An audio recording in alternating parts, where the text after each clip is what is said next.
ఏ విధంగా కష్టపడుతున్నాము. చాలా మా అన్నకి ఎక్కడ డ్యామేజ్ జరుగుతా ఉన్నా కూడా సీమరాజు అనేటువంటి ముందు అక్కడ ప్రత్యక్షం అవుతాడు. మరి ఆ విధంగా కష్టపడేటువంటి వ్యక్తిని కదా. సో ఎటువంటి ఇబ్బంది లేదు. నేను ఎంత కష్టమైనా కూడా ఇష్టంగానే భావించి నేను అన్న కోసం అయితే ఆహర్నిశలో కష్టపడి పనిచేసేటువంటి వ్యక్తిని మీ ద్వారా మీకు తెలియజేస్తా మీ ద్వారా మీ ప్రేక్షకులకు తెలియజేస్తా. Very good. అయితే కాకపోతే ఇప్పుడు మీరేమో రేపు గెలిచినాక మేమంతా అన్నిటినీ నేను ఇంప్లిమెంట్ చేయిస్తానని చెప్తున్నారు. మీకేమో చూస్తే అవతలేమో టీడీపీ కూటమికే ఎక్కువ సర్వేలన్నీ ఫేవరబుల్ గా ఉన్నాయి.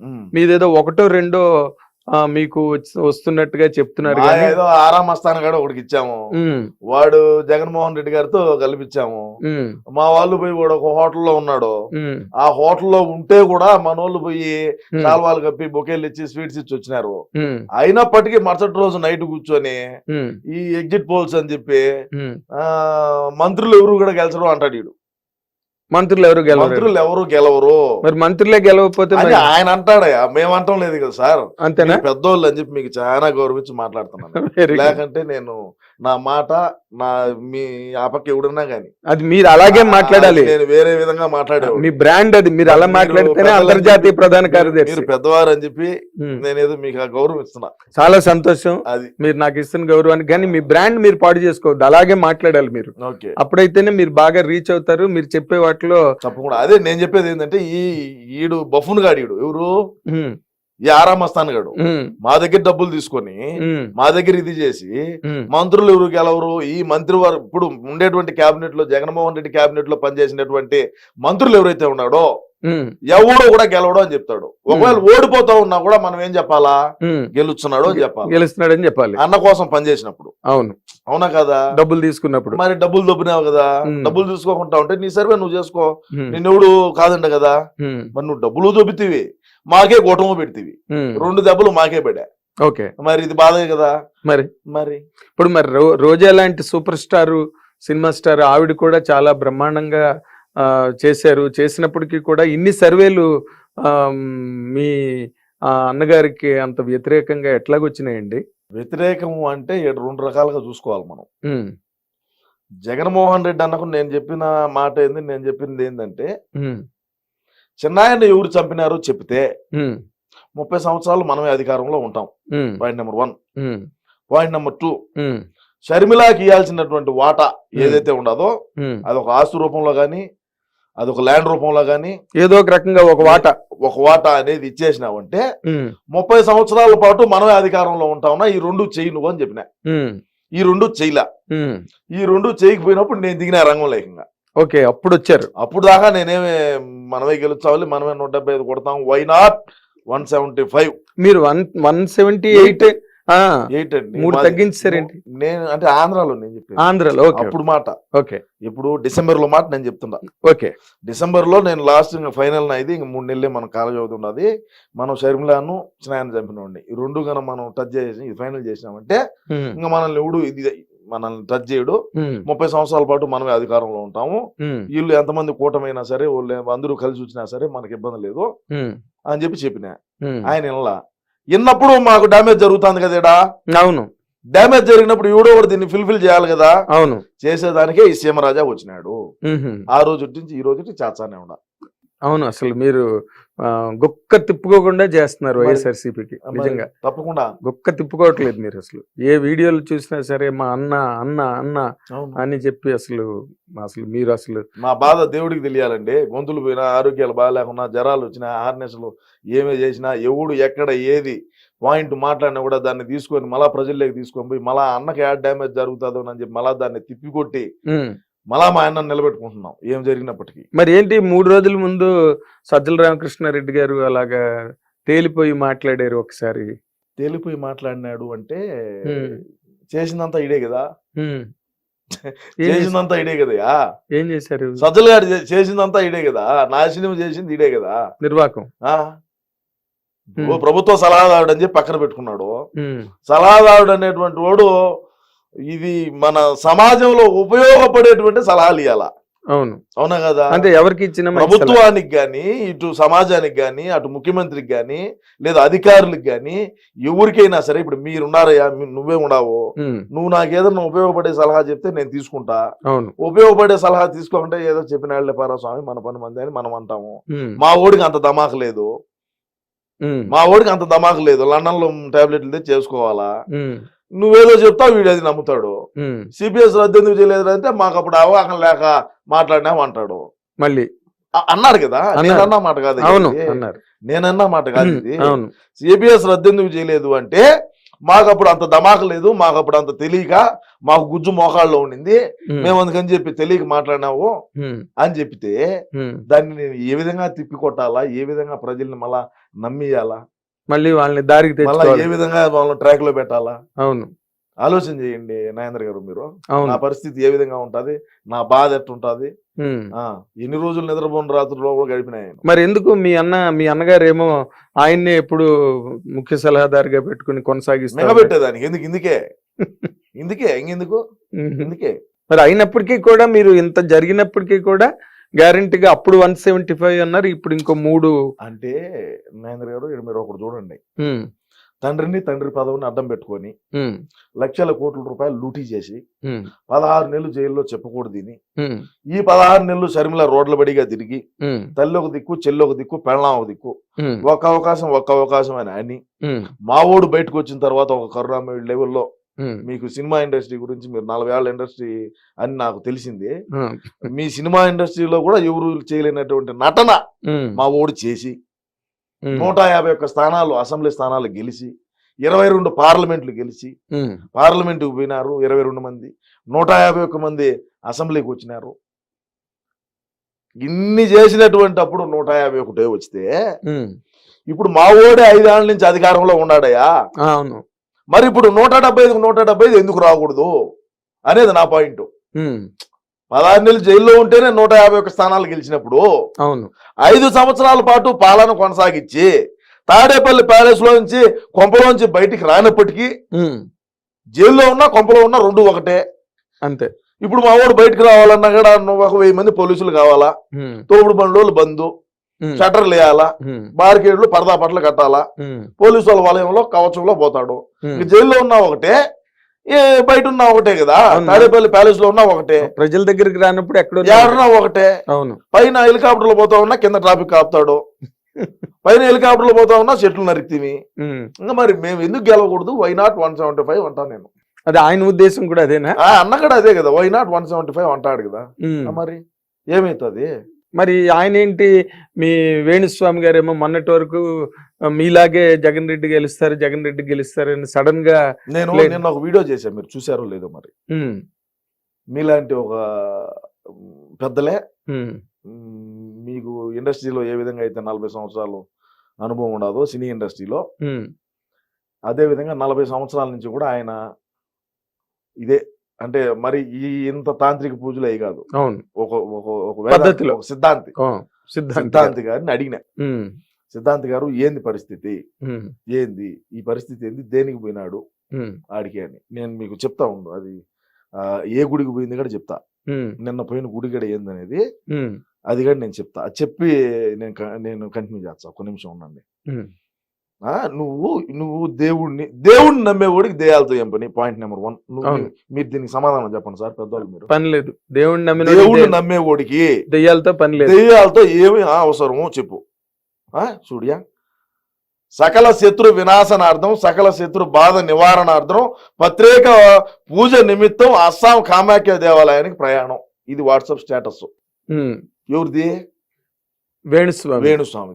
చూడండి, నేనేం అబద్ధం చెప్పింది కాదు, సరేనా? అదే విధంగా కామాఖ్య దేవాలయంలో పోయి పూజలు చేశాడు, సరేనా? కామాఖ్య అమ్మ దేవాలయానికి పోయి పూజలు చేశాడు. కామాఖ్య అమ్మవారి దేవాలయానికి ఎందుకు పోతారో మీకు ఐడియా ఉన్నదా?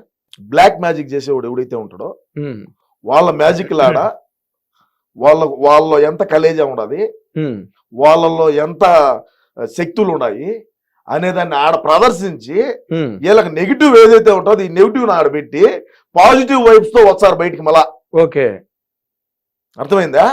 పాజిటివ్ వైబ్స్ వచ్చి ఎదుటోడిని నువ్వు బ్రహ్మాండంగా పాజిటివ్గా ఉంటావు. నీలో నెగిటివ్ పెడతారు. ఓకే. నీలో నెగిటివ్ పెట్టి భయాన్ని క్రియేట్ చేసి ఈడ అవసరం అయ్యా ఒక్క మాట నాయన ఒకటి చెప్తా ఈయన, ఎవడైనా సరే పూజారి గాని సిద్ధాంతులు గాని వేద పండితులు గాని ఎవరైనా పూజ చేసేవాళ్ళు ఏం పెడతారయ్యా? నైవేద్యం కాదు, హోమగుండం పెడతారు. దాంట్లో వేసే సామాగ్రిలు అన్ని తెచ్చుకుంటారు. ఆవు నెయ్యి, ఆ దినుసులు అన్ని తీసుకొస్తారు. దినుసులు ఏంటియో అన్ని తెచ్చారు వేస్తారు కదా, జాకెట్ ముక్కలు అవి అన్ని కొబ్బరి ముక్క, కలిశాలు అన్ని గిలిశాలు పెడతారు. ఈడేం చేస్తాడయ్యా?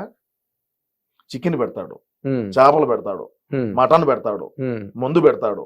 నువ్వు పూజ చేసుకుంటావు అంటే నువ్వు వైన్ తాగుతావా, విస్కీ తాగుతావా, నా బ్రాండ్ సింగల్ మాల్ట్ తాగుతావా, డబల్ మాల్టా, జానీవాకరా, శివాస, గోల్డ్ లేబులా, బ్లాక్ లేబులా, అది ఈడు తాగుతాడు, వాళ్ళకు పోతాడు. ఓడు తింటాడు, ఈడు తింటాడు. తిని ఊళ్ళ పియ్యంతా తిని ఏ విధంగా ఉన్నాడు వాడు మొఖం చూడు ఎట్టున్నది ఒకసారి. ఈడు మనిషాయా? ఈడ సమాజంలో ఇటోళ్ళు ఎందుకుయా? అవసరమా? బ్లాక్ మ్యాజిక్లు చేసుకునే వాళ్ళందరినీ కూడా సమాజం ఏ విధంగా ఇది చేస్తాను వెంట తగులుతుంది కదా. మన పల్లెటూళ్ళలో అయితే చూస్తే, పల్లెటూరులో మా రాయలసీమ పక్క అయితే ముందు పక్క ఉండే పూలను 3 రాళ్ళు దుబ్బుతారు. అర్థమైందా? రాళ్ళు దుబ్బినప్పుడు మాట సరిగా రాదు, అవును, తుస్సుపోతాది. ఆ మంత్రం పని చేయదురా, ఈ పట్టరాండి అని చెప్పి చెట్టు కట్టేసి ముందు పక్క పూలను 3 రాయి తీసుకొని రాళ్ళ దుబ్బి ఆమెను అనిపిస్తారు. ఈడ ఆ వారు తెలంగాణ ఉన్నాయి తిరుగుతున్నాడు హైదరాబాద్ లో. వరి నా కొడుకు లేయి వాడి దగ్గర ఈడి జాతకం, ఈడిది వంకొని ఈడు చూసుకోలేడు, ఈడిదేంది పక్కనోడు చూసి చెప్పేది. ఈడిది కనపడితే కదా ముందు, ఈడు వంగి ఓడి కాలు పొట్టనే చూసుకోమని చెప్పు, మళ్ళీ చెప్పమని చెప్పు పక్కనోడిది ఏమన్నాను. ఈడిది అంత తెలుసుంటే ఒక్కటి చెప్తా ఈయన, ఎవడైనా సరే ఈడిదే మొత్తం తెలుసుంటే ఈడు పక్కనోడికి ఎందుకు చెప్తాడు? ఈడే బ్రహ్మాండంగా కోట్లు సంపాదించి హెలికాప్టర్లు ఆడించే స్పెషల్ జెట్ ఫ్లైట్లు, విలాసవంతమైన భవనాలు, ఫామ్ హౌస్లు అన్ని కట్టుకొని ఉండరా? అవును, పబ్బు పెట్టుకుంటాడంటే ఎవడు నా బ్రాహ్మణు కులానికే బ్రాహ్మణులు అంటే నాకు చాలా గౌరవం. నేను ఏడన్నా మాకు కుల గురువులు ఉంటారు, మా పల్లెల్లోకి వచ్చారు వాళ్ళు, గుంటూరు నుంచి మా రాయలసీమకి వచ్చారు, కుల గురువులు అంటారు వాళ్ళను. మేము వాళ్ళు కనపడితే పాదాలకు నమస్కారం చేసుకుంటాం, వాళ్ళు పైన కూర్చోంటే మేము కింద కూర్చుంటాం. బ్రాహ్మణులు అంటే అట్లా ఉండాలా. ఈ నా కొడుకు ఏంది వచ్చా నా కొడుకు చిల్లర నా కొడుకు, ఈ మాట ఇచ్చినా కూడా దరిద్రం. మరేంటి అసలు ఆవిడేమో రోజా గారు నాకు తెలుగుదేశం వాళ్ళతో ఏ ప్రాబ్లము లేదు, ఉన్న ప్రాబ్లం అంతా మా వైసీపీ వాళ్ళతో నేను ఎక్కడో మాట్లాడినట్టుగా వీడియో ఒకటి. అవును నాగేంద్ర గారు, వాస్తవమే, వైసీపీ వాళ్ళతోనే ప్రాబ్లము మా పార్టీలో మాకే. ఎందుకంటే 40 లక్షలు లెక్క అడిగితే ఏం ప్రాబ్లం రాదా? ఒక దళితుల దగ్గర నామినేటెడ్ పోస్ట్ కి నువ్వు ఒక మున్సిపల్ కౌన్సిల్ పోస్ట్ కి 40 లక్షల రూపాయలు నువ్వు లెక్క వసూలు చేసినావంటే నువ్వు ఎంతో ఏ విధంగా ఏ రకాన నువ్వు సంపాదించుంటావో. ఇంకేమో పర్యాటక శాఖ మంత్రిని ఇచ్చారు, రాష్ట్రానికి పర్యాటకులు వచ్చేట్టుగా పాలన చేయంటే ఏమో పర్యటనలు చేయబోతుంది. ఆ శేఖర్ మాస్టర్ నేర్చుకొని దుబాయ్ పోతుంది, లండన్ పోతుంది, ఆఫ్రికా పోతుంది, జింబాబే పోతుంది, శ్రీలంకకు పోతుంది, థాయిలాండ్కి పోతుంది. రాష్ట్రాన్ని పర్యాటకులు వచ్చేట్టుగా చెయ్యి. మన రాష్ట్రానికంటే ఏమో పర్యటన చేయబోతుందన్నా, ఏం చేయాలన్నా చెప్పు, ఏం చేద్దాము. అదే విధంగా చూసుకుంటే నగిరిలో ఏం అధికారంలోకి వచ్చిన తర్వాత మా పార్టీ అధికారంలోకి వచ్చాక శాసనసభ్యురాలుగా ఉన్నింది, ఆ తర్వాత మంత్రిగా ఉన్నింది. నియోజకవర్గాన్ని ఏ విధంగా ఆయన అభివృద్ధి చేసిందంటే శూన్యం. 500 లీటర్లు ట్యాంకులు ఉంటాయి తెలిసిన, వాటర్ ట్యాంకులు. ఆ వాటర్ ట్యాంకులు ఓపెన్ చేయని పోతుంది. ఇప్పుడు దళిత వాళ్ళు ఉంటాయి, హరిజన్ వాడ, గిరిజన వాడ ఇవి ఉంటాయి కదా, వాళ్ళు 500 లీటర్ల ట్యాంకర్ ఒకటి తెచ్చేది, ఒక ట్యాంకర్ నీళ్లు తెచ్చేది, కింద ఊరికే తెత్తున ఒక ఇది వేసేది దిమ్మి మాదిర, దాని మీద ట్యాంక్ పెట్టేది, 3 పక్కల 3 కుళాయిలు పెట్టేది. ఆ కుళాయిలు ఓపెన్ చేయని పోతుంది. ఇది మా బతుకైపోయి, ఇదే పరిశ్రమలు తేవటం, ఇదే అభివృద్ధి చేయటం. నువ్వు అటోళ్ళు నీకు ఓట్లు ఎచ్చరా? నిన్ను నమ్ముకొని నీకు ఓట్లు ఇచ్చే నువ్వు చేసే పనులు నువ్వు చేసివి. నువ్వేమో కొడుకేమో ₹1 కోటి పైన పెట్టి కారు తీసిచ్చివే, నీకు ఓట్లేసిన ప్రజలు ఏ విధంగా ఇదవుతారండి? ప్రజలు ఎటన్నా సావని, మనకు అవసరం లేదు. మనకు ప్రోటోకాల్ ఉండాలి, మనం కాళ్ళ మీద కాలు వేసుకోవాలా, కారులో కూర్చొని పోవాలా. కాళ్ళు ఎట్ట కూర్చుంటావు తెలుసా? కారులో కూడా నీకు కాళ్ళ మీద కాలు వేసుకొని కూర్చుంటుంది. కాళ్ళ మీద కాలు వేసుకొని డాష్ బోర్డు తగిలించాలి, ఈ కాలు డాష్ బోర్డు తగిలించి ఆమె కూర్చుంటుంది. ఆమెను కూర్చుంటుంది. ఇంకా తిరుమలకు సోమవారం వచ్చారా, మంగళవారం వచ్చారా, బుధవారం వచ్చారా, శనివారం వచ్చారా రాండి అంటారు. ఆమె తిరుమలకు దర్శనాలు కింద నుంచి బస్సు పెడతాది, ఒక్కొక్కరికి 20,000 30,000 తీసుకుంటది, కోటాను కోట్లు సంపాదించింది. అన్నగారేమో మైనింగ్ గ్రావెలు ఆ నుంచి వచ్చి ఇసుక అక్రమంగా దాటియటం, అక్రమంగా ఎర్రచందన రవాణా బార్డర్ దాటియటం, నగిరే కదా, నగిరి దాటితే తిరువల్లూరు ఆడనే పోటీ చేస్తుంది ఇప్పుడు మళ్ళా. ఓకే, తిరువల్లూరు కాట్పాడి ఆ రెండు గడ తమిళనాడులో. ఓకే, ఇప్పుడు ఆ రెండు గడ ఎవరు సలవమనే ఫండింగ్ చేశాడు. ఇప్పుడు వాళ్ళేమో బార్డర్ దాటిస్తారు, వాళ్ళ పని వాళ్ళది, అన్నగారి సంపాదన అన్నగారిది, ఏమో సంపాదన ఏమది, మొగుడు సంపాదన మొగుడిది. వీళ్ళు యాడ గ్రావెలు ఓనా. నీకు ఒకటి తెలిసిన, తమిళనాడుకి ఒక్క రోజుకి 300 టిప్పర్లు ధరించది గ్రావెలు మట్టి తమిళనాడుకి. ఇప్పుడు నువ్వు అపార్ట్మెంట్ కడుతున్నావు, కింద నువ్వు పిల్లర్లు వేసినప్పుడు మళ్ళా దాన్ని అంతా ఇది చేద్దా పూడ ఇద్దా పూడుపు కానీ మట్టి అంతా కొండలే కదా నీకు, నగిరి పుత్తూరు కాడి నుంచి ఆ మొత్తం అన్ని కొండలే కదా, కొండ ప్రాంతం. ఆ కొండకు మళ్ళీ ఇటాచీలు పెట్టి రోజుకు 300-400 లారీలు ఆ రోడ్డు బడిగా పోతా ఉంటాయి. తెలిసిన నీకు? విన్నాను.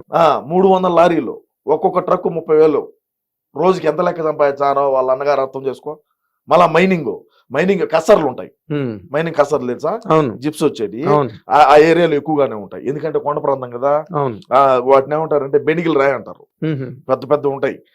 ఆ కసర్లో వేసినావంటే రాయి అంతా క్రష్ అయిపోయి నీకు చిప్స్ మాదిరి అంతంత ఇవి వస్తాయి అనమాట. ఇప్పుడు రోడ్డు వేసేటప్పుడు ముందు అది దోలుతారు. ఇప్పుడు ఆయన మనం రెస్టారెంట్లోనూ పాడు చూసినామంటే అది పోసుంటారు ముందు పక్క. పోసే ఆ క్రషర్ల వాళ్ళు కూడా వాళ్ళు కన్నా పన్ను కన్నా వీడికి చిస్తు కన్నా కట్టుకుంటా ఉన్నాడు అనుకో. ఇప్పుడు రోజా చారిటబుల్ ట్రస్ట్ అని పెట్టింది. రోజా చారిటబుల్ ట్రస్ట్ ఎవడికో ఒక పూట అన్నం పెట్టిన పాప అయితే పోలేదులే. అన్నా క్యాంటీన్ లో పెరిగి దుబ్బినాము చంద్రబాబు నాయుడు పెట్టినట్టు. పేదోడు అన్నం తింటే మాకు నచ్చదు కదా, మేము ఎందుకు పెడతాం అన్నంగినే. రోజా చారిటబుల్ ట్రస్ట్ కు రోజుకి 5,000 లెక్కియాలి మీరు అంటది. ఎవరిని? కసరవాళ్ళను. కసర డైరెక్ట్ ఏమైపోయి డైరెక్ట్ గానే ఇంక మళ్ళీ నడిమితుల బ్రోకర్ చేసేది ఏమే పెద్ద బ్రోకర్, ఇంక మళ్ళీ ఇంక బ్రోకర్ ఎందుక, ఏమే పెద్ద బ్రోకర్ కదా, మళ్ళీ ఇంకెందుకు బ్రోకరు, ఏమే డైరెక్ట్ పోయి కసర కాడికి పోయి 5,000 రూపాయలు నువ్వు నాకు ఇచ్చితే నేను, లేకంటే వాళ్ళ కరెంటు ఇది చేపించాలి, కరెంట్ కట్ చేపించాలి. ఎన్నో కొన్ని 100 మిల్లులు కొన్ని 100 కసర్లు మూత వేసినారు డబ్బు కట్టలేక. ఎందుకు గెలుస్తుంది, ఆడ గెలుస్తుంది.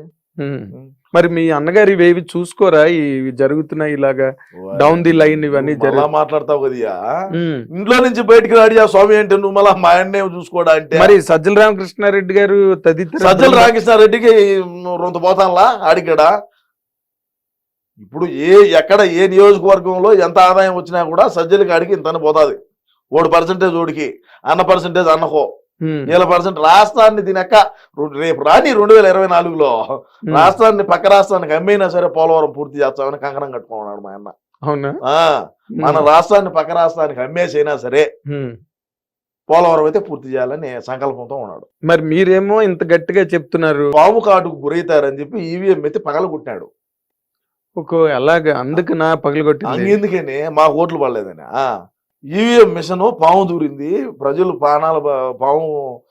పాము కాటుకు బలైతారే అని చెప్పి ఈవీఎం పగలగొట్టి ఆయన సేవా దృక్పథంతో ఆ పనిచేసి ప్రజల ప్రాణాన్ని కాపాడేటువంటి ఒక పిన్నిలు రాంగ. అంటే మేము కొంతమందిని చంపినాము, కొంతమంది పీకలు కూడా కోసాము, అది వేరే విషయం. కానీ ఆ క్షణంలో మాత్రం ఈవీఎం మిషన్ పగలగొట్టడానికి కారణం ఏంటంటే ప్రజల ప్రాణాలు కాపాడదామనేటువంటి ఒక సేవా దృక్పథంతో ఆయన చేసినటువంటి పని ఈ రోజు హైకోర్టు అప్పీల్ చేసి, హైకోర్టు ఏమో ఎలక్షన్ టయాన్ని దాకా మీరు ఎలక్షన్ రోజు వెళ్ళొచ్చు అని చెప్పింది. మళ్ళీ సుప్రీంకోర్టు ఏం చెప్పింది ఈ రోజు ఇవాళనే అంత మధ్యాహ్నం 2-3 గంటల క్రితం 2-3 గంటల క్రితం ఏం చెప్పింది, అసలు నువ్వు ఎలక్షన్ కౌంటింగ్ జరిగేటువంటి పరిసర ప్రాంతాల్లోకి కూడా పోయేదానికి వీలు లేదని సుప్రీంకోర్టు ఆదేశాలు ఇచ్చింది. అవును. ఏమి వ్యవహారాలు మేము చేసిన తప్పేంది, ప్రజల ప్రాణాలు కాపాడుకోవడం అంటే అది కూడా తప్పేనా? అంటే నాచర్లో తప్పులు జరగలేదని నేను చెప్పను. నిజాలు నిర్భయంగా మాట్లాడేటువంటి వ్యక్తి ఎవడన్నా ఉన్నాడా? ఒక్కడే. వాళ్ళ తమ్ముడు చేసినాడు అరాచకాలు, ఒప్పుకుంటా. నిండు గర్భిణిని కాలుతుంది అన్నాడు. Hit TV app